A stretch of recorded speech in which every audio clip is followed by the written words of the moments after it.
Mesdames et messieurs, bonsoir, shalom, salam alaikum wa rahmatullahi wa barakatuh. En attendant, normalement, il arrive dans le chemin le grand rabbin de France, Chaim Korsia, et aussi le président de Consistoire, Eli Korsia, et l'évêque de Paris, Monseigneur, qui va être aussi parmi nous, et pas mal des imams qui arrivent vers 19h. L'iftar de cette année, ce dîner de paix, il est dans une période un peu très exceptionnelle. Une période où il y a des tensions, malheureusement, où il y a des guerres, il y a des familles qui sont encore en otage.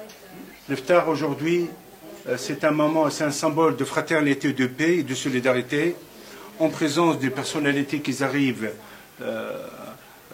dans quelques moments, des grands leaders religieux, spirituels, soufis, pour parler de la paix, pour dialoguer de la paix, pour lancer aussi des messages de solidarité à toutes les personnes qui souffrent au monde. Et que la seule voie, c'est la voie de la paix. C'est la voie. Dans le proverbe de l'islam, ce n'est pas votre frère dans la religion, il est votre frère dans l'humanité. Et ça, c'est notre message. Aujourd'hui, c'est un message d'espoir, c'est un message de fraternité, c'est un message de solidarité qui sort de Paris avec l'international, à quelques délégations qui sont parmi nous. Aussi, on a une exception, quelques familles, malheureusement, des otages israéliens sont parmi nous. Il y aura un remis de prix pour eux, un remis de prix aussi pour une délégation de jeunes émiratis qui travaillent pour la paix et le dialogue interreligieux, et d'autres personnes ici aussi qui sont impliquées dans la paix, dans le rapprochement. Voilà. Et je donne la parole à mon frère Marie Calter, l'écrivain Marie Calter. Mon ami Hassan Chalgoumi a dit l'essentiel. Nous vivons un moment important dans l'histoire. Le monde change. Vous avez remarqué qu'aujourd'hui, quand des hommes politiques veulent parler de la paix, ils se réunissent ni à Paris, ni en Suisse, ni à Helsinki, mais Qatar, Arabie Saoudite, Abu Dhabi. Le centre du monde a bougé. Mais nous vivons en France, où il y a la plus grande communauté musulmane de l'Europe, 10 millions à peu près de musulmans, la plus grande communauté juive de l'Europe. Et la haine couve. La haine est plus rapide, nous en avons parlé avec la sainteté, la haine va plus vite que l'amour. Et nous avons réfléchi qu'est-ce qui peut arrêter cette haine. Il y a un problème entre les Israéliens et les Palestiniens sur place, que nous n'allons pas résoudre ici, mais nous sommes en France. Et nous devons préserver nos frères, nos sœurs, d'une guerre civile. Une petite anecdote, vous pourrez voir sur vos téléphones. Mon ami était hier au Parlement européen. Une journaliste lui a posé une question sur Rima Hassan. Et il a dit qu'il y a une personne qui soutient les terroristes qui tuent des enfants, il faut lui enlever son passeport. 5 minutes après, 3 minutes après, elle répond, l'imam Hassan Chalgoumi est une honte pour l'islam, il faut les éjecter. Il faut les éjecter. 5 minutes plus tard, 3 millions de personnes, regardez, 3 millions de personnes ont réagi à ces deux tweets extraordinaires. Ça veut dire que c'est aucun conflit du monde, même conflit entre la Russie et l'Ukraine, ne provoque autant de passions, autant de réactions. Pour quelqu'un comme Hassan Chalgoumi, ça devient de plus en plus difficile.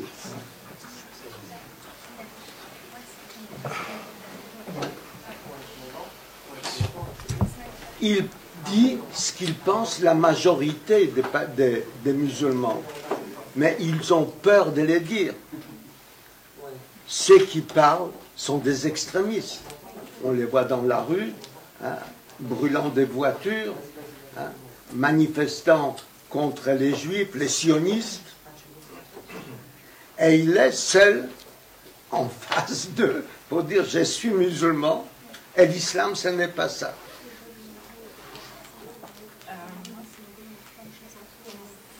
Et c'est la raison pourquoi nous sommes tous là pour le soutenir. Il paraît qu'en France, nous sommes en guerre ou pas loin.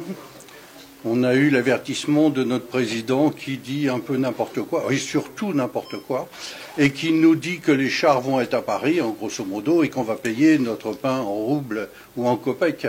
Ce qui est d'une stupidité monumentale et qui ne nous prépare pas à faire la paix.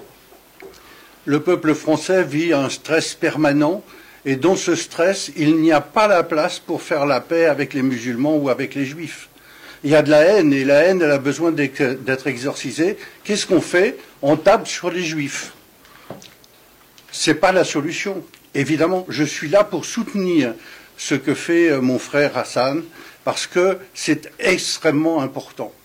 Ce que je demande aux deux autres religions, puisque je suis orthodoxe, c'est de me donner tous les jours des textes, des documents spirituels qui montrent que nous sommes des religions de paix. Je veux que les musulmans m'écrivent des articles. Je veux que les juifs m'écrivent des articles et que je les propage. J'ai 92 pays sous mon homophore. Ça représente des milliers de prêtres et diacres, des centaines d'évêques et 25 millions de fidèles. Je peux diffuser tous les jours quelque chose. C'est pas grand-chose, mais c'est une petite pierre à l'édifice qui doit aider ce que fait notre ami Hassan. C'est indispensable de commencer avec les moyens qu'on a. C'est des petits moyens, mais ce sont des moyens qui existent. Et il faut que tu en profites au maximum.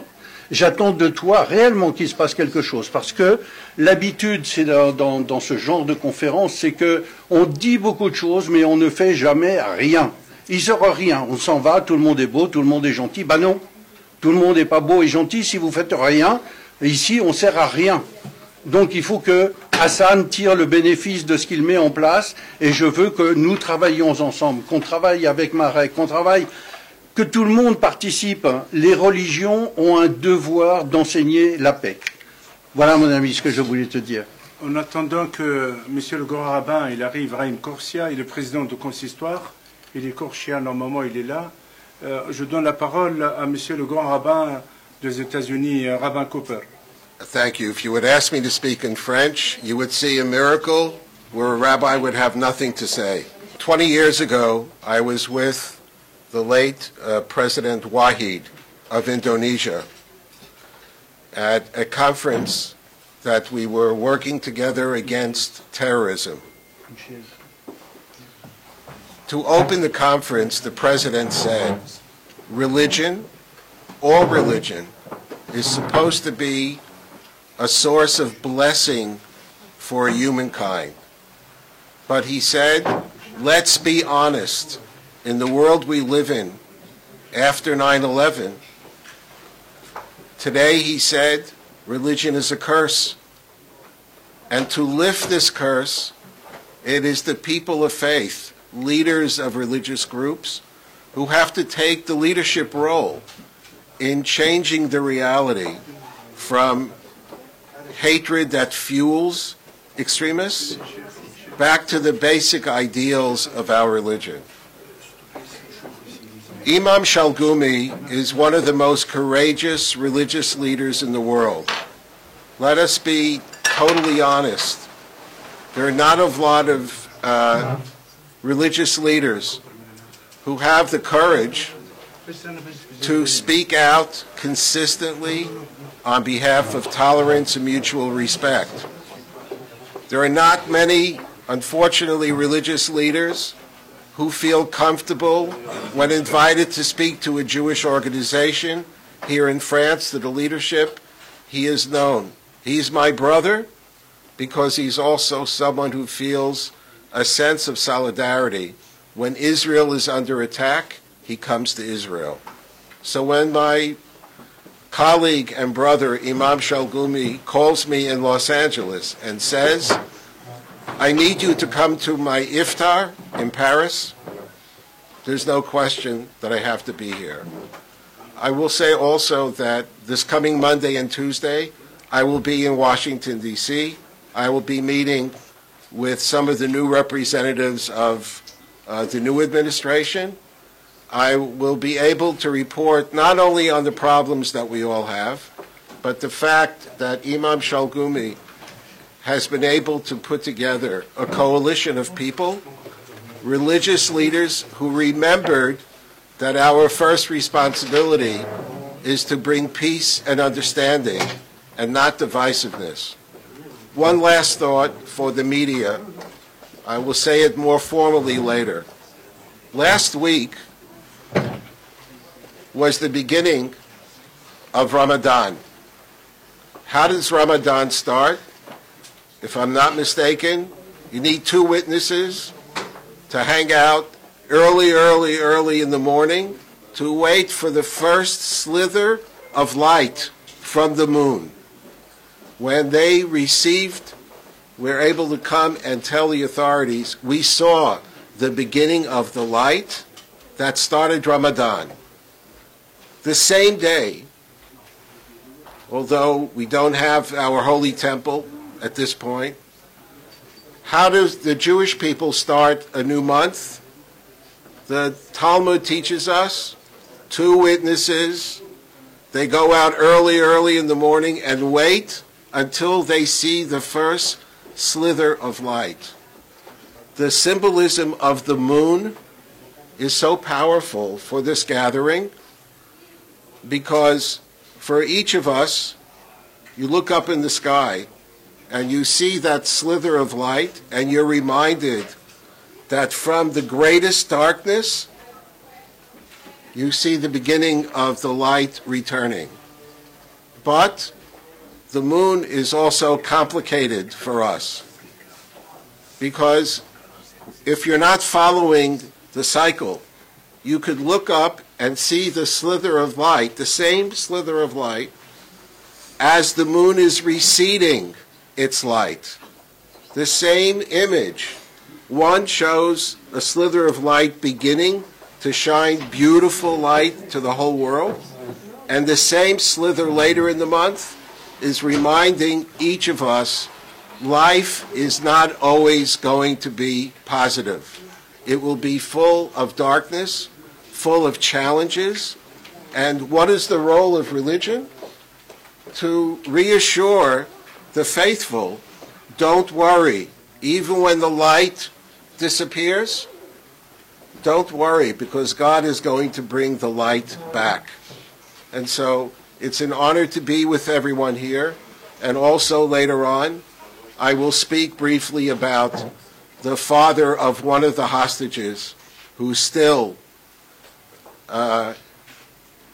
underground, unfortunately not alive, but for us to also reflect that unfortunately there are people who have not been able to even see the slither of light of the moon once in a year and a half because they're hostages underground.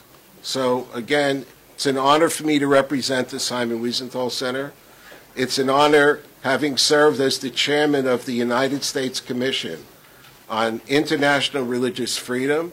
It's a great honor for me to represent my institution and to tell everyone here, because many of you know the Imam, let me tell you what I know. He is a man of great courage, and he has earned the friendship, I imagine, of almost everyone in this room. So from my small piece of turf in Los Angeles, I bless him and I bless this gathering. Thank you. Il nous reste à peu près 15 minutes parce qu'il y a la Dan. On a parmi nous pas mal des autorités religieuses, Cheikh Adam, Cheikh Bouna, ce sont des leaders religieux, Cheikh Abdelatif aussi sont des grands imams. Et parmi nous aussi l'artiste de la paix. Ce soir c'est Cheikh Omar. Voilà, Cheikh Omar. Cheikh Omar ce soir. Et on le donne la parole à notre ami. À 45, on va descendre en bas pour la rupture du jeûne. suis pas du tout préparé pour parler. J'aimerais juste te remercier pour ce rendez-vous annuel, pour ce dîner, qui est le seul à pouvoir rassembler autour de toi non seulement des musulmans comme on a envie d'avoir en France. La France, c'est une république exceptionnelle, mais également beaucoup de membres de communautés chrétiennes et juives. Et c'est une exception, je crois que c'est le seul iftar au monde là où on mange kasher. Donc c'est le symbole, il est très fort. Et c'est un iftar pour la paix. Moi, je suis pour la paix. Et je milite pour la paix en tant qu'être humain, en tant que Parisien et en tant que Libanais d'origine. Et mon seul souhait, c'est qu'on puisse tous faire des iftars partout, à Beyrouth, à Jérusalem, à Damas, à Bagdad, partout dans le monde. Là où aujourd'hui on n'a pas le droit de se déplacer librement. Évidemment, je sens la paix s'approcher.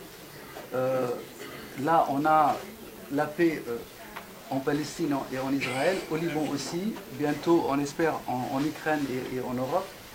Et le pape Francis m'a demandé de transmettre son souhait quand il m'a nommé pèlerin de la paix au Vatican, là où tu étais présent aussi. Il m'a dit, Omar, il faut dire à tout le monde que chacun doit œuvrer pour la paix selon ses propres moyens. On n'est pas obligé d'être quelqu'un d'important pour œuvrer pour la paix, et nous sommes ce soir réunis pour un iftar de la paix autour de toi. Et j'aimerais qu'on devienne beaucoup plus nombreux, comme monsieur le rabbin il a dit. On a besoin de toi, Hassan, mon ami.